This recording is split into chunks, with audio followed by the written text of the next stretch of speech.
There are collaborations, and then there is Project X, a never-seen-before coming together of musical geniuses who lend their expertise and talent to create a trend that is a benchmark in itself. Musician and drummer par excellence Ranjit Barot had the framework of a tune in mind.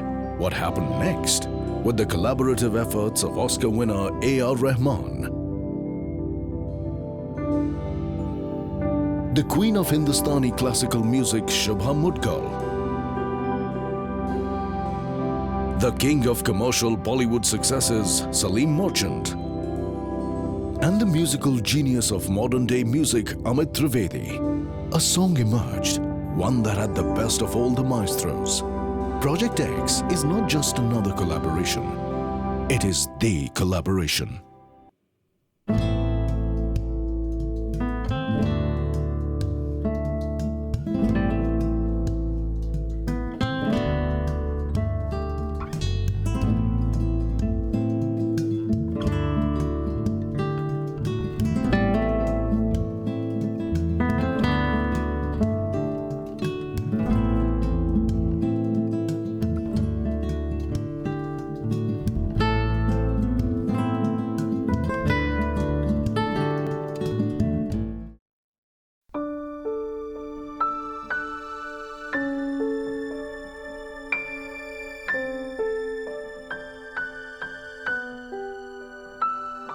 I've known Salim for many years. In fact, I was very close to Salim's father because he was one of the early innovators in the city. I've seen Salim grow from strength to strength. And when I was thinking of Project X, I thought he was one of the names that immediately came to mind. Because I've seen him grow up more as a keyboard player, and then when he started singing, and I heard how he embraced Sufism and got into doing films, and the minute I heard Shukran Allah, I said yes. That was his winning moment. And I'm very happy to have him on the show, and I'm going to head in a while and have a chat with him.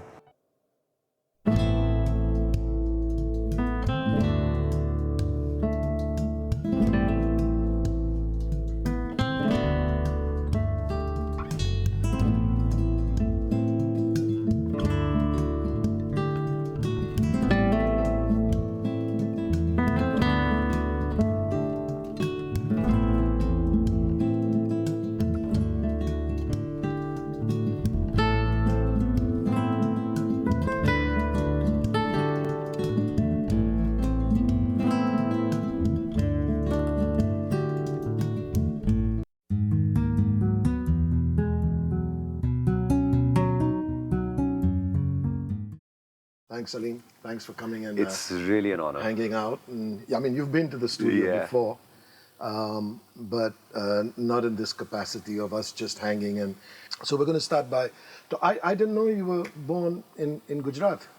No, actually, that's Wikipedia is a little bit so it's tossed a out. miss. So it's a complete. I'm a complete Bombay person. Bombay. Born and Did your raised. dad was from? No, he was born in Indore, and but my grandfather and my family, they come from Kutch. That's the connection. So that's the Gujarat connection. I also didn't know that he was actually an active performing musician at one time, a singer.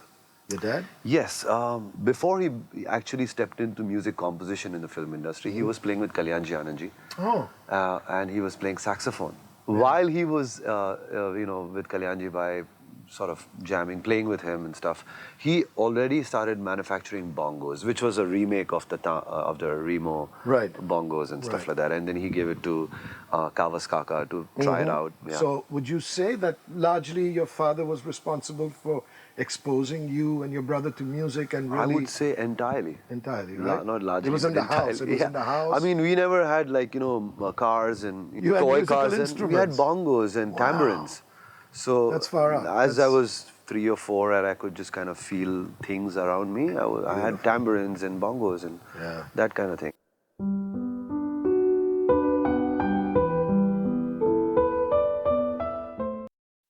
And I want to talk a little bit about your time with the late, great Sultan Khan. Sure. If you could talk about your learning from it and how it helped you to, get ahead in this business, really. I think he's hugely responsible for a lot of things in my career. I mean, at a very young age, I was probably 17 or 18 when Tawfiq Bhai took me for a recording. It was Sultan Khan's record, which he was for Sabras Audio, for something like that in London. It was going to be an album recording, which was going to happen. It was all live. So I was playing keys, and there was a vibraphone player, there was a guitar player. Tawfiq Bhai was playing percussions and tabla, etc. And Khasab was just, put on a platform, and he had a sarangi, doing his thing, mic, and singing. And I was just blown because I had never heard sarangi in this kind of a pure form. And I was playing, but for the first time I was moved, as a musician with somebody else's performance, And from that day onwards, I went back home with him, and he used to live in Juhu, I used to live in Juhu, so I did namaskar to him, I touched his feet, and I just felt like, he's my guru. Yes. And from that day onwards, we were just connected. I was part of his concerts, his live performances. After my recordings, I'd go hang out with him, and, and I mean, I was not his Gandaban Shagird as such, but I was more than him. I was more like his son, because he treated me like his son. And in some respects, I think that's an even more special relationship. And he told me stuff like, Salim bhai, mere itne saal guzar gaye, he used to call me Salim bhai for some strange reason. And he used to tell me, and I was only 19, 20, and he'd be like, I've started singing now, it's weird, like I spent 60 years of my life playing sarangi. No one bothered to even check me out. And now that I'm singing a little bit, it's, to bhaiya, aap itna yaad rakhna, agar aapke paas awaaz hai, to please sing. You gotta sing if you have a voice. I think he wouldn't have said it if he didn't see something in you. He must have sensed that if you had the desire and you had the capabilities to express yourself vocally, then he was just pointing you in the future and saying, as a career path, take all this information. He kept saying that. Actually, that time I was not even stepping into composition, that area of film composition. But as time passed, and I was always connected with him, so he kept telling me like, this is the time now. You're making your own songs, and whenever he did something, I would do a backing vocal thing here and there, and be like, "Aap sur mein gaate ho, aapki आवाज में वो है, आप गाइए," this and that. He would push me. And I'm like, हाँ साहब, मैं नहीं कर सकता हूँ ये, मैं singing and मेरा काम नहीं है, बेटे, अब मेरी follow my experience. I've spent so long. It's the first instrument, the first form of expression. So he kept pushing me, and then finally he said, "Now I want you to sing one song, whatever."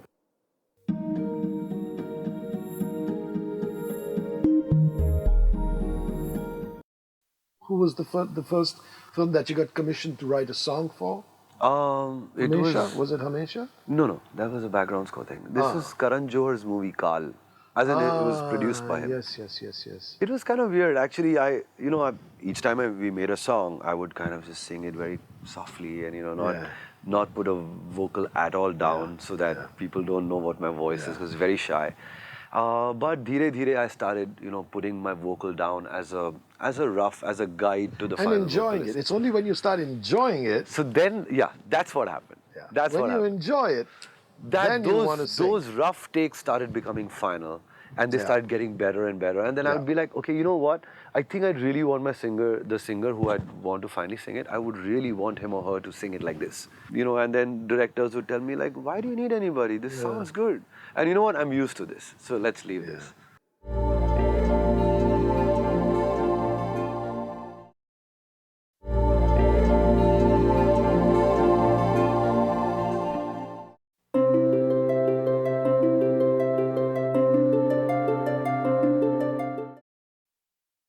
I want to talk a bit, I wasn't really aware of the whole Lady Gaga connection. Oh my God. Okay. Tell me about that connection, because I went and heard the track and I loved it. I love what you guys did. It was a while back, but it was... We pulled it like in a night. I liked it.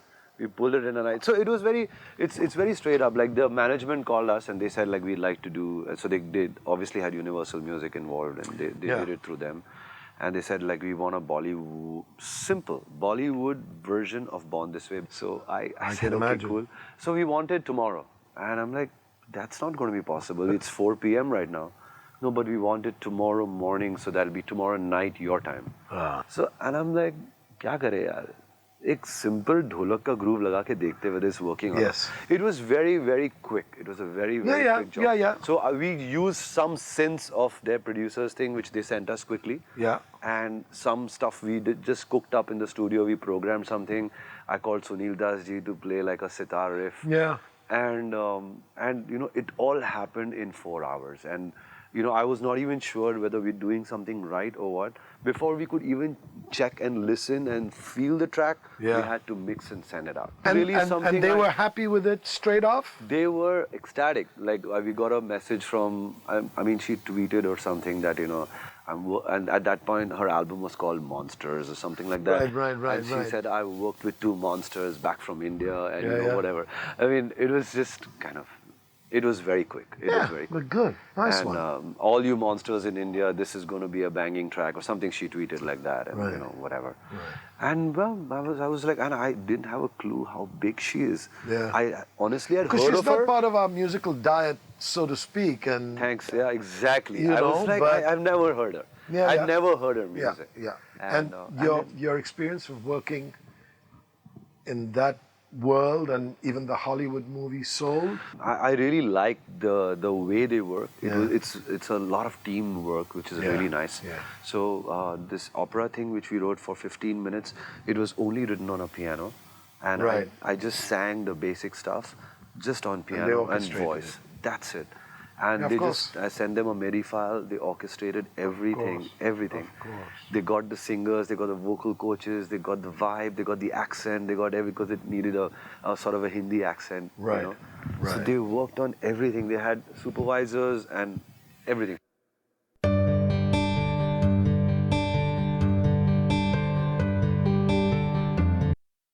What was the experience like walking into a football stadium and realizing that... You know, first thing, Ranjit bhai, I'm so, it's crazy that we are, every 7th guy on the planet is Indian. Is Indian?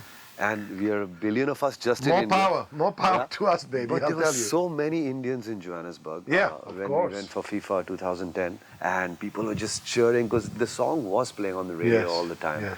And the song, fortunately, was not about football. It was not about... it was about Africa. You know, it was a beautiful song about Africa, like what it's been through, what the pain it's been through, but still it shines like a bright star and stuff like that. And the feeling of walking out into that stadium. 90,000 people. I've never seen that. 90,000 people. Wow. And it was insane. So it was just like everybody was singing it, and I could not hear my own voice. I had my in-ears. It's deafening, I had my in-ears, but my in-ears suddenly, even that wouldn't work because there were so many people singing that. No, it's another feeling. Like you said, when you have that many people connect with the artist and what's happening, because normally, you know, I started out doing gigs. You do jazz gigs, you do rock gigs, you do pop gigs. Okay, 3, 4, 5,000, you know, if you're lucky. And the first time, and the biggest audiences I got to play with was because I worked with Rahman. And the first gig we played was like 75,000 people. Oh my God. And I was like, I had never played for that many people before. And I mean, you know, it was all just one big... So that must have been special.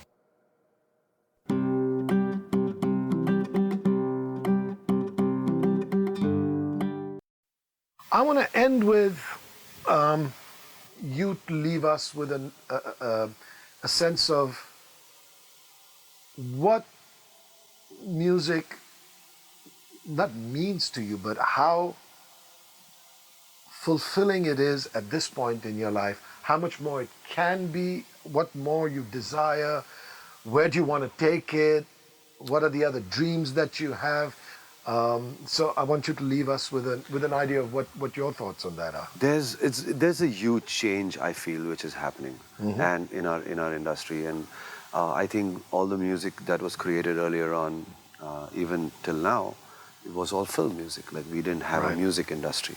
We have a film industry. That's right. So all the music created, most of the music created is for our films. Of course. But there is a massive change right now. I think there's a huge indie scene which is coming in. It's not really kicked in. It has, to a certain extent. Yes. I feel in the film industry as well, there's a lot. Definitely more than before. Absolutely. Yeah, You're right. Definitely. You're right. I'm in a great space. just talking about me and my brother Suleiman, we only made music in the studio for the longest time. Whether it be films or scores or ads or whatever it is. We get called to do concerts, and that's the best part, best change in my life.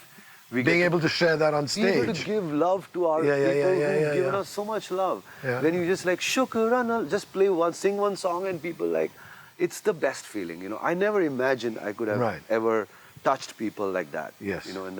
Because we make music, my brother and me, we talk, we fight, we have arguments, and we eat. Yeah. And then that's another thing I wanted to talk about. How does that work? The duality. I mean, it's great. He's always programming some loops and some patterns and some this and that, and creating bass lines, and I'm writing chords and doing that. So we do different things. Right. Fortunately, Yeah. he does bleed into my territory, and I do bleed into his. Of course. But it's great. I think So I feel music. it's a good friction. I also feel, Ranjit, that music is about people, a lot about people. Yeah. So I think if I was alone, I would not be able to do this. Yes. I think he's like my punching bag, and I'm his. Yeah. And so we are like constantly like trying to impress each other. Like we're both performing for each other. Like, check this out, dude. And it's like, shut up, man. This is it.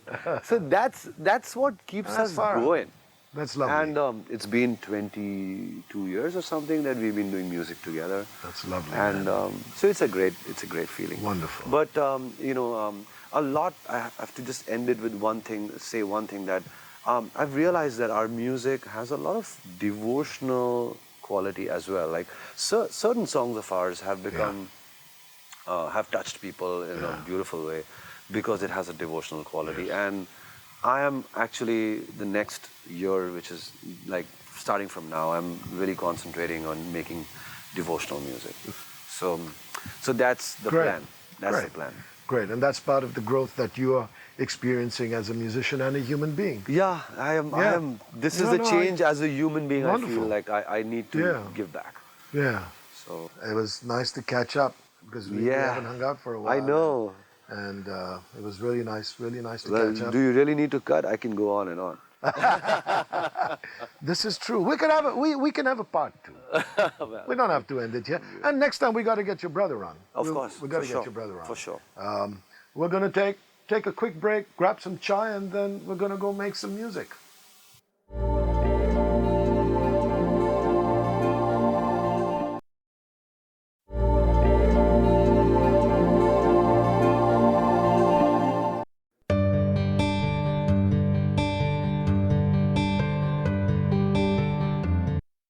So here's this little DNA, and what I thought was we'll jam on it. Yeah. I'll try a couple of things, I'll cue you, you come in with something. Yeah. Yeah. So I have a couplet in my head, which is, when we were talking, it was so beautiful, and I just felt like an incredible connection with you. Yes. And so I was just thinking that, a line like, Jiya mil jaye, like when two hearts meet, jab jiya mil jaye to jahan khushnuma ho jaye. Beautiful. It's like the world becomes a great Beautiful, place. peaceful. Yes? Yeah. So I'm going to try something. I'm also just ad-libbing. I'm going to look to you and you kick it in. Okay. I don't know. I'm just going to see if everything's okay.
किसी बातें करना ये तेरे लाख दर्दी है ओ जिया मिल जाए तो जहां खुशनुमा हो जाए जिया मिल जाए तो जहां खुशनुमा हो जाए जिया मिल जाए तो जहां खुशनुमा हो जाए जिया मिल जाए तो जहां खुशनुमा हो जाए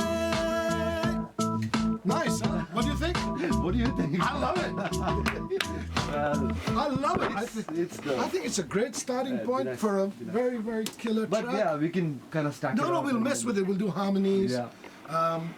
Other people are going to I love the contribute to melody it. you've written. It's very nice and Man, I'm just winging it. Yeah, it's very nice that we can have so many different interpretations. But It's a great moment. It's a great moment. I have to thank you, Ranjit. Salim. Thank you so much. God bless you, your family, Thank you.